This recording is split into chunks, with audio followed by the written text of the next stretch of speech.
ব্রঙ্কিকটেসিসের এক্সাসারবেশনে আমরা স্পুটাম কালচারে কোন ব্যাকটেরিয়ার প্রেজেন্স পেলে সবচেয়ে বেশি ভয় পাই?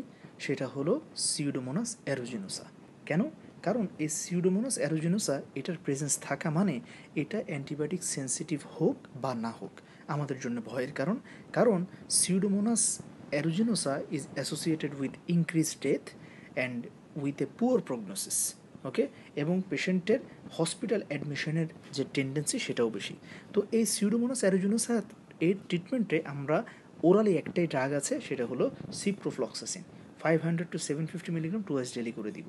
যদি পেশেন্টের সিপ্রোফ্লক্সাসিন অর্থাৎ কুইনোলোন রেজিস্ট্যান্স থাকে তখন আমাদেরকে আসলে আইভি অ্যান্টিবায়োটিক দিতে হবে, যেমন পাইপেরাসিলিন, টেজোব্যাক্টাম অর 4th জেনারেশন সেফালোস্পেরিন যেমন সেফেফিম, সেপ্টাজিডিম। এর সাথে আমরা যোগ করব অ্যামাইনোগ্লাইকোসাইড, স্পেশালি টোব্রামাইসিন। ওকে, অথবা আমরা দিতে পারি ম্যারোপেনেম অর ইমিপেনেম অর অ্যাস্ট্রিওনাম।